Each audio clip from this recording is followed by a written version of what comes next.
What's up, everyone? 138 MMA here to bring you a 2023 championship predictions video. Now, we are reaching the end of the year 2022, going right into 2023 with a lot of unanswered questions in the title contention, especially at light heavyweight, where we just don't even have a champion right now.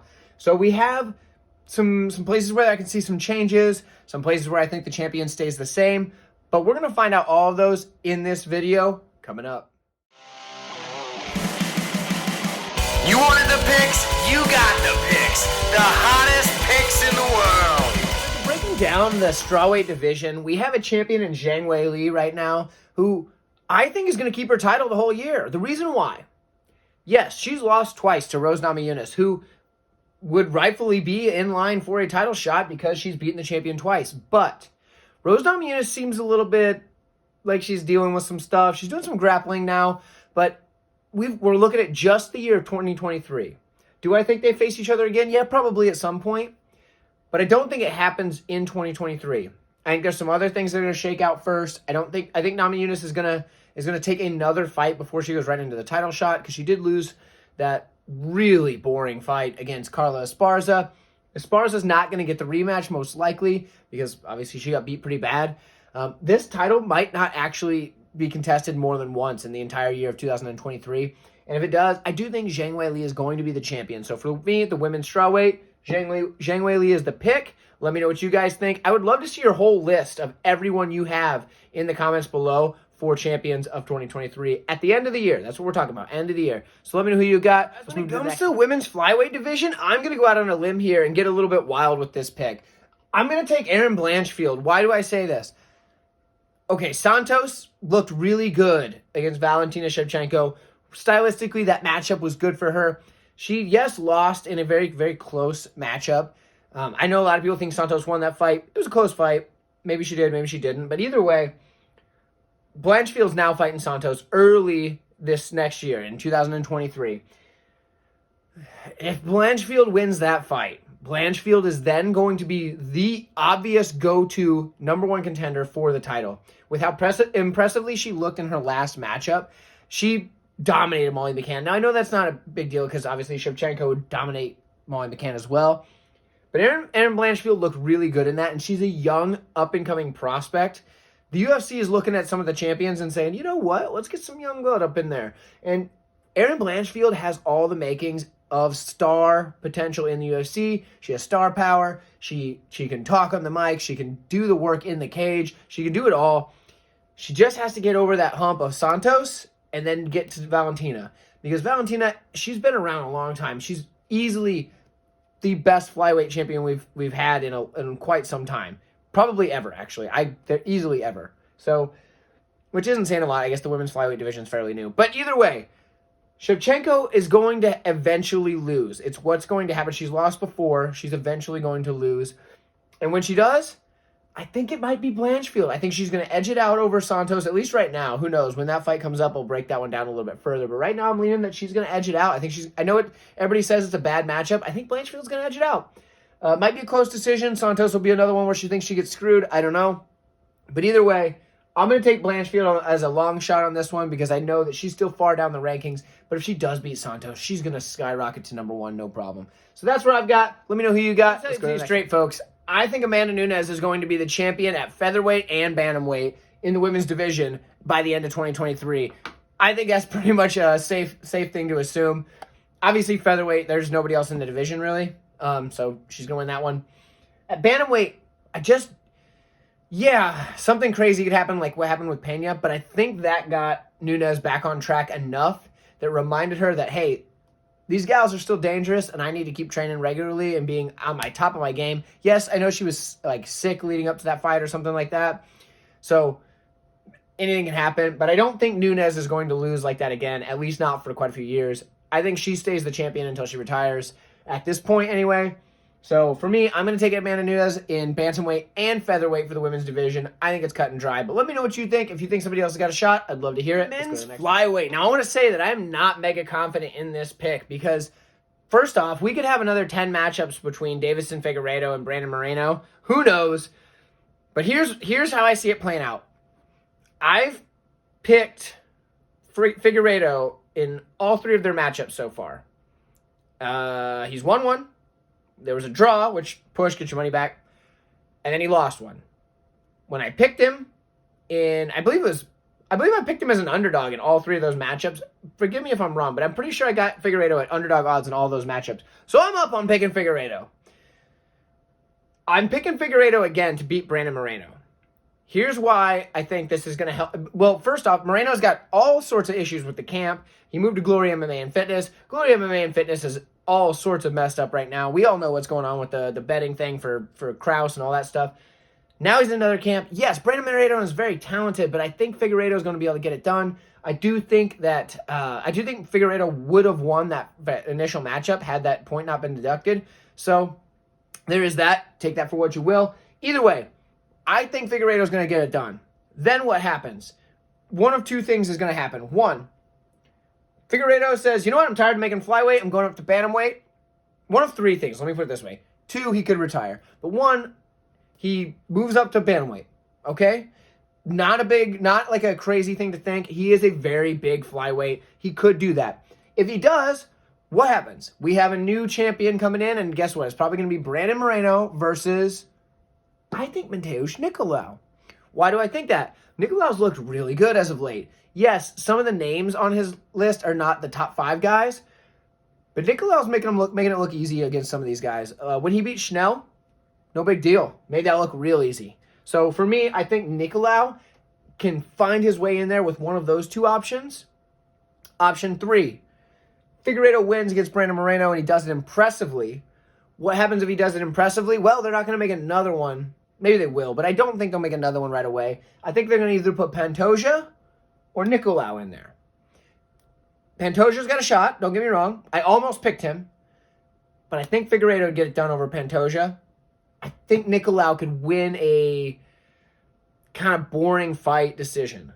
So over Figueiredo. So if he gets the shot over Figueiredo, I think he's going to be able to control range, keep it slow, keep it boring, do just enough to get a win on the scorecards. So I'm going to take Nicolau for flyweight. Not super confident in it. This is probably way too long of a breakdown of this. I thought this one out way too long. I scribbled it out. I will show you my notes. I scribbled it out multiple times. You can't read my notes. I have horrible handwriting, as you can tell. So when I scribble on paper, it's even worse. But either way, I've got Nicolau.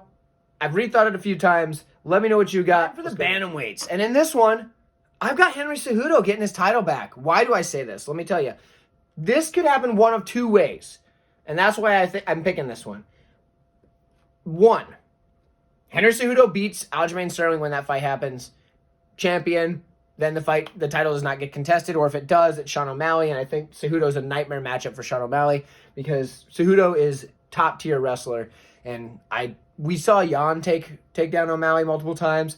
Cejudo is taking down anybody he wants to take down. So there's that. I think Cejudo's a nightmare matchup for him. So what I think happens is either A, Cejudo beats Sterling and then keeps the title, or if Sterling beats Cejudo in a close fight, if it's a domination, then no. But I don't think it'll be a domination. Cejudo's pretty darn hard to beat. He's been beaten twice in his career. Demetrius Johnson, and then he lost a split decision at the Ultimate Fighter finale against Joseph Benavidez. That was a real close fight. So there's arguments that Cejudo could have won. Obviously, one judge thought so. Cejudo's hard to beat, and that was back when Joseph Benavidez was at the peak of his career, not towards the end there, and that's what a lot of people remember, that end stuff where he wasn't as good. But no, Henry Cejudo, top-tier guy. Sure, Demetrius Johnson beat him, but come on.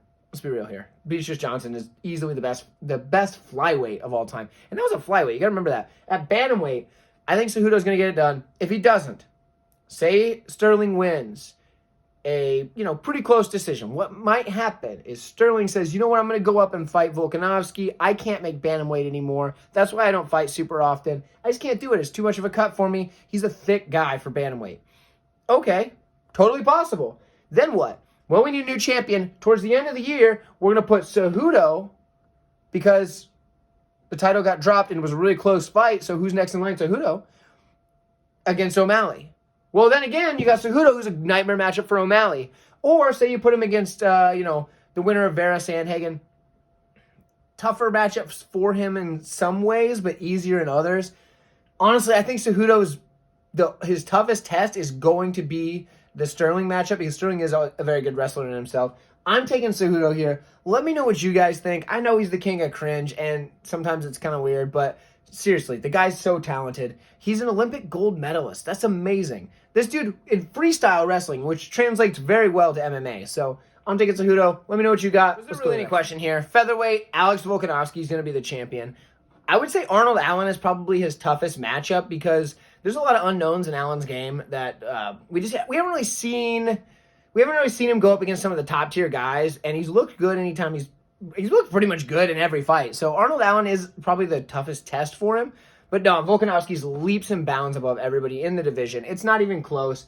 If Volkanovski's not the featherweight champion at the end of the year, it's because he gave up the belt and decided to stick with lightweight. I just don't think that happens. I think he's able to make featherweight, no problem. He's 5'6". He's a shorter guy. So I think Volkanovski's gonna stay with featherweight. Let's be real. I'm 5'8", and I weigh less than 145 pounds, which is the featherweight limit. I'm 5'8", and I weigh 143 pounds. So if Volkanovski is sitting there at 5'6", he should not be any higher than featherweight. So the fact that he's gonna go up to lightweight is actually really impressive. But I've got Volkanovski being the featherweight champion. I don't think anybody else in the division is even close to him.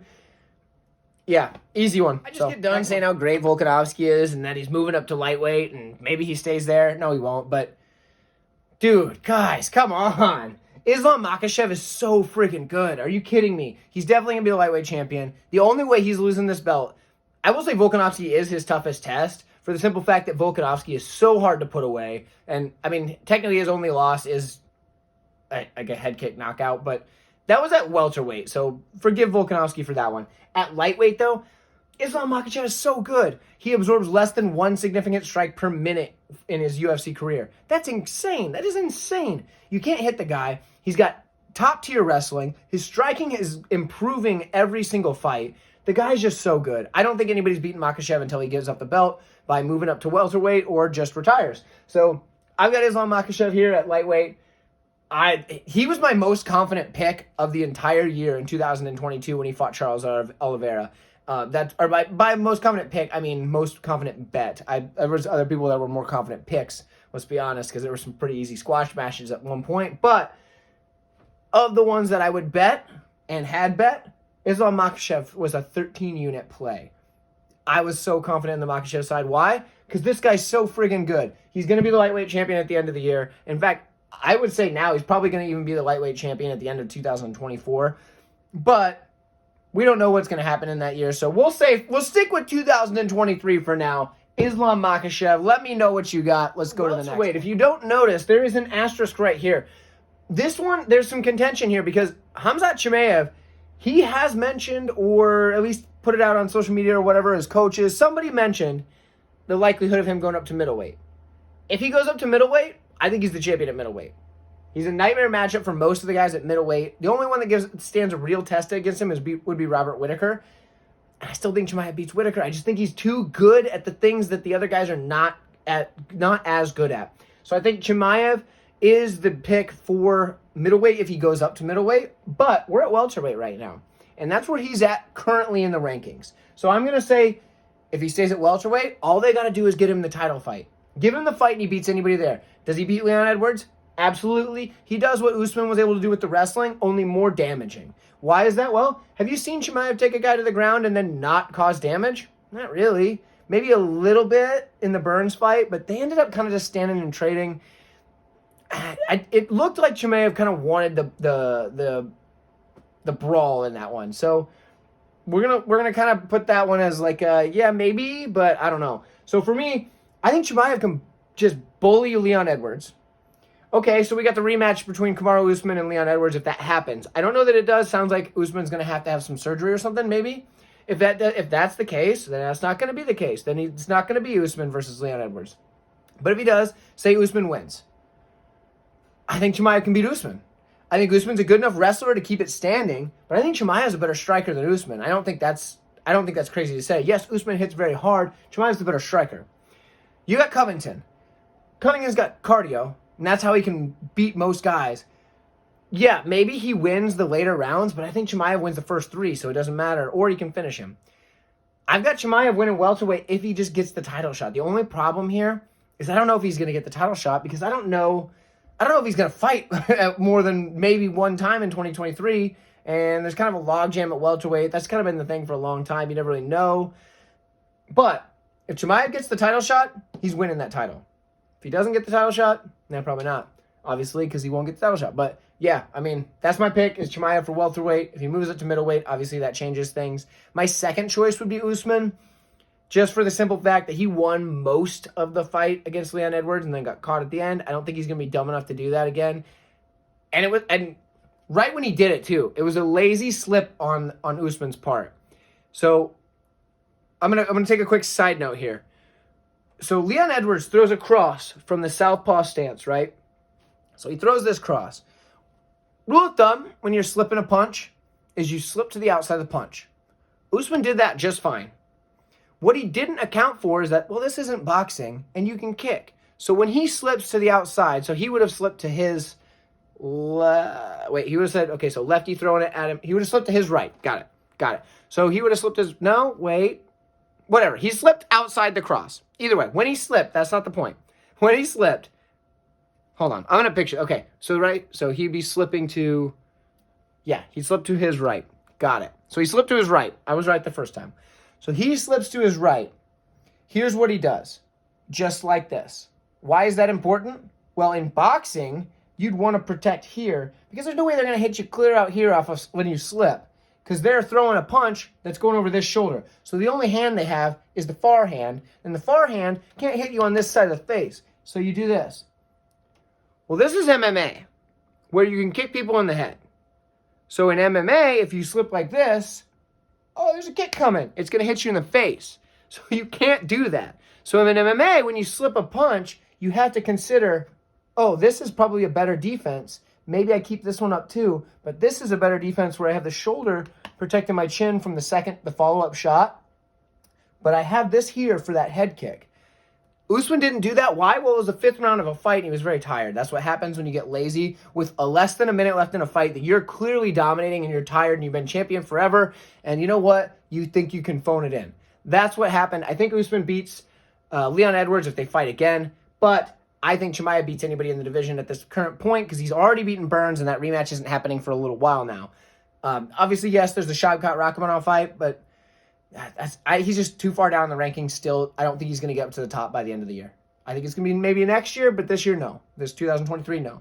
Anyway, sorry this was a long one. We're going to go to middleweight. We've got another asterisk, and let me tell you why. Because if Khamzat Chimaev moves up to middleweight, I think he's the champion. But if he doesn't, if he stays at welterweight and sticks with that, Robert Whittaker will be the champion at the end of 2023, and here's why I think so. Clearly, Pereira is a nightmare matchup for Israel Adesanya. He's beaten him however many times now. 3? 2 in kickboxing, 1 in MMA. If they fight again, that's going to be in Izzy's head. I think Pereira can beat Izzy. Just for the simple fact that he's got his number. Some people just have your number no matter what. Now, I don't think that's the case all the time. But if a guy's beating you that many times, all the lights are on you. Everybody's watching you. Millions of people are watching you, and you've already lost to this guy how many times? It's creeping in your head just a little bit. I think Pereira beats Izzy again if they fight again. However, if this title gets contended twice, say Pereira beats Izzy, Robert Whittaker beats Alex Pereira. Robert Whittaker arguably beat Israel Adesanya in that last matchup. It was a very close fight. I'm kind of biased. I did have the Whittaker side. I did bet him in that one. The odds were too nice for me not to bet him. Either way, I had Whittaker in that fight, and it was close, and I thought he won. But when the judges announced the scores, well, they gave it to Adesanya. So you know what? You win some, you lose some. So anyway, Robert Whittaker, I think, beats Pereira. Why is that? Well, I think he's just got some of the tools that Pereira does not have. Another reason that Robert Whittaker could end up being the champion here, well, Pereira beats Izzy again. Say he knocks him out again. Then he says, screw this, I can't make middleweight anymore. I'm going up to light heavyweight. Rightfully so. He's a big dude. I think he moves up to light heavyweight the second Glover Teixeira retires because that's his coach and he's not going to fight Glover Teixeira and that they'd both be at the top pretty quickly. So, say Glover Teixeira retires and he moves up. Okay, now we have a problem. We don't have a middleweight champion. The UFC doesn't want that title to sit vacant just like they're doing with the light heavyweight currently. So you got Robert Whittaker up there. Adesanya just got knocked out, so they can't put him in there. So who do they put in there? Doesn't matter. Whitaker beats everybody at the division except for maybe Chimaev, who's not in the division currently. So I'm taking Robert Whitaker here with the asterisk saying that there's a chance that Khamzat Chimaev moves up, and if so, I think he can be the champion as long as they give him the title shot. I think he's a nightmare matchup for every single person in the division except for Robert Whitaker, and even then I think he can get it done similar to the Burns fight. Either way, let me know who you've got in middleweight. We're going to move up to light heavyweight, which is the craziest one so far. We don't even have a champion right now. Let's hear me out on this one. Before you jump all over me in the comments, this is... I'm going to take Anthony Smith for the light heavyweight championship. And let me tell you why, because I know it's crazy, but we don't have a champion. Yuri Prochazka's out. Everybody's saying, oh, he'll come back, whatever. I don't think he makes it back, or and if he does, I don't think it is in 2023. I don't think he makes it back the same, and I don't think he makes it back in 2023. I think 2024 will be Yuri Prochazka's first fight back in the UFC. That's what my prediction is. That shoulder injury sounded pretty rough.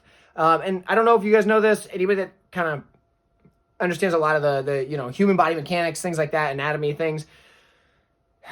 Shoulder injuries are oftentimes the hardest to come back from still. Modern medicine has made ACL tears seem like they're not that big of a deal anymore compared to what they were, say, 10 years ago. Shoulders, not the same. Shoulders, when you come back from a shoulder injury, it never quite feels right. And that's the case currently in 2022 and probably will be in 2023. Obviously, he already had a surgery, so whatever. So I don't think Prochazka is going to be the champion. So we got that out of the way. We've got Jamal Hill versus Glover Teixeira. Okay. I think Anthony Smith is a bad matchup for Jamal Hill. Why do I say that? He's good enough on the feet and rangy enough on the feet that he can keep his distance, work what he needs to do, but when he gets into the ground, he's going to be better than Jamal Hill. It's clear. Yes, he's going there to help Jamal Hill. That's the story. You see it on like MMA Junkie and whatever, Bloody Elbow or whatever else. He's going to go help Jamal Hill beat Glover Teixeira. Okay, if he does, cool. Guess what? It'll be like when my coach and I used to spar, and my coach would teach me all these new moves. Well, he knew all my moves, so it didn't matter how good I got at them. He taught them to me, so he knew when they were coming, and he knew my setups for him. So if Anthony Smith teaches Jamal Hill all these things on the ground, Anthony Smith's going to know when they're coming because he's teaching them to him. And it's not like it's that far away that he's going to have time to refine these. It won't be that far apart. So Anthony Smith is a bad matchup for Jamal Hill, I do think. Glover Teixeira, he beat the absolute dog piss out of Anthony Smith. If Glover Teixeira beats Jamal Hill, I will be worried for Anthony Smith if that fight comes up. But here's the thing. If you watch that fight back, a lot of people forget this. The first 2 rounds, Anthony Smith beat the absolute dog piss out of Glover Teixeira. He was putting him in so many bad situations, pounding his face into oblivion. I was thinking that fight was going to be done after that. But Teixeira is tough as nails. But Teixeira's been through some wars. He's getting older. He's getting up there. If Teixeira does not beat Jamal Hill, there's a pretty good chance he retires. But if he does beat him, say he fights Anthony Smith. Yeah, there's a chance he does to Anthony Smith what he did last time. But there's also a chance that Anthony Smith says, yeah, I know Glover Teixeira's tough. And I can beat him if I can maintain that pace a little bit longer. Or don't even maintain that pace. Do what I did, but just at a lower enough pace that I can do it for 5 rounds. Okay, we have the Jan Blachowicz not getting a title shot. Nobody wants to see it. I don't know why. I thought it was clear that he won the first 3 rounds against Ankalaev. I actually scored it a draw. I had Ankalaev winning a 10-8 in the 5th round, but it was maybe a 10-8. So anyway, Blachowicz isn't getting a title shot. Okay, who else you got? Ankalaev, obviously. Yeah, he beat Anthony Smith. Anthony Smith broke his leg. He broke his own leg. So everybody's overlooking that. Everybody says, oh, yeah, well, Conor McGregor broke his own leg by kicking Dustin Poirier. So Dustin Poirier didn't get the credit on that one, whatever. But Anthony Smith kicks Ankalaev. Oh, man, Ankalaev's so good. He just beat Anthony Smith so easy. I don't know. Anthony Smith was putting it to him again in the first round. Right away, he was putting it to Ankalaev until he broke his damn leg. So, yeah, there's a chance Anthony Smith breaks his leg again. But we've seen Magomed Ankalaev get backed up. Blachowicz was able to do it with relatively low volume. Anthony Smith was able to do it very high volume, but just hurt himself. or was hurt by Ankalaev, maybe. Could have been a check kick, whatever it was. Either way. I think Anthony Smith is going to take advantage of the fact that this division is kind of lacking. It has a lot of older stars who are getting ready to age themselves out of the division. Like I said, if Glover Teixeira loses to Jamal Hill, he's probably gone. If he's gone, there you go. There's one more out. Blachowicz is getting up there. The UFC really doesn't want Blachowicz to get that title because he's already 39. He's going to be in his 40s soon, obviously. That's how that works. It's 39 to 40 if you didn't know that. But either way, Blachowicz, they don't really want him to be the champion because he's old. They don't want him to retire as the champion. So you've got Jamal Hill. Well, Anthony Smith's a nightmare matchup for him because I think he's better on the ground and the striking is close. Yes, Jamal Hill has crazy power. Anthony Smith has a pretty good chin. We saw what Glover did to him before they finally stopped the fight. Dude's got a good chin. Okay, you got Ankalaev. Yeah, maybe Ankalaev beats him, but I still think Anthony Smith is a bad matchup for Ankalaev. I'm not saying Anthony Smith is the greatest light heavyweight. I just think he's going to take advantage of a time in the division where they don't have the best competition at the top right now. There's a lot of up-and-comers on their way up. Guys like, say, Jailton Almeida finally gets his weight class figured out and stops playing around at like 220 and staying in heavyweight and comes down to light heavyweight. That dude's going to be a champion, no problem. But he's not going to do that right away. I'm going to think Anthony Smith is going to edge it out by the end of the year, and I think he's going to hold it till the end of the year. That's what I'm thinking. This is my least confident, longest shot on the whole picks. I'm going to take Anthony Smith at light heavyweight. But, let me know what you guys think. You guys are going to rip me apart for this one. I don't care. Whatever. We go for the big boys. We are at heavyweight. Now, if you notice, there is another asterisk here, and I'm going to point that out in a moment. But so far, my pick is Jon Jones, and the reason why. Jon Jones is if you're designing a perfect MMA fighter, Jon Jones is that guy. He has all of the physical intangibles, the physical tools. He has a crazy long reach, super freakishly athletic, powerful, fast, all these things. So much so, there's something in his DNA because doesn't he have I know he has one brother. I don't watch sports ball. Bear with me. I know he has one brother playing in the NFL. I think he has two, though. Is that right? Somebody let me know. Is that right? I don't know for sure. I don't watch ball sports. Either way, Jon Jones, physically, he is the most gifted athlete that is in MMA by far. However, doesn't really fight. He hasn't fought in a long time, so there's that. We're going to get into that in a second. The biggest thing, his fight IQ is top tier. Nobody is close. There's other people that are close, don't get me wrong, but nobody at heavyweight is close in fight IQ to Jon Jones. This guy, he can break down a fight. He can read an opponent. He can beat them at their own game by finding subtle weaknesses in them. He out-wrestled Daniel Cormier. Okay, clearly he can wrestle. He can outstrike just about anybody as well. It doesn't matter who they put in there. Jon Jones is probably going to be the heavyweight champion. He beats them all. However, there's a chance that he doesn't fight because we know it's been a while. Was January 2020 was his last time? He's talked about fighting a million times. If the fight never happens, yeah, I guess obviously I'm not going to pick Jon Jones. I mean, obviously I picked him, but obviously Jon Jones isn't going to get it if he just doesn't even fight at all. But if he fights, Jon Jones is going to be the heavyweight champion. The dude could still be the light heavyweight champion. I think he could still beat everybody at light heavyweight without trouble. Anyway, Jon Jones, when it gets to the alternate, because I'm gonna pick an alternate here because obviously there's a chance Jon Jones just doesn't fight. I think the comeback of Tom Aspinall is pretty likely that he gets up there to the title shot. Everybody's like, yeah, he lost to Curtis Blades. Another one, he hurt himself, broke his own friggin' leg. Can't be breaking your own leg and winning titles, but sounds like he's coming back stronger, looks like he's coming back stronger.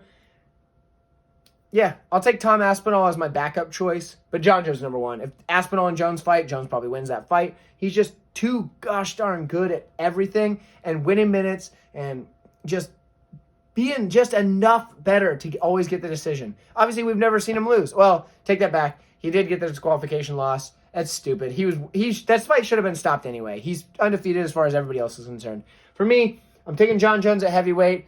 Like I said, he may not fight, but let me know what you guys think. If you made it this far in the video, like it. I appreciate it. Like the video. Thank you. Subscribe if you want to see more content. I'm going to break down every single fight from UFC and Bellator and Contender Series all throughout 2023. So that'll be sweet. I'm going to start picking my fights or putting my votes or whatever on Tapology. So if you guys, I'm starting that after the new year. So January 1, done. You guys can check my record on there then, rather than keep asking me what my record is. Like, dude, I don't write this down. Go back and watch all my videos. Either way, yeah, no, I'm gonna do it on Tapology. You should be able to find me there. Assuming nobody took 138 MMA, I gotta still sign up. But if somebody took 138 MMA, I'm gonna have some heads to crack. But anyway, I'll see you guys in 2023. This is probably the last video of 2022, but I mean, you know, whatever. We're almost done. So see you guys next year. Happy New Year. 138 MMA appreciates all of you.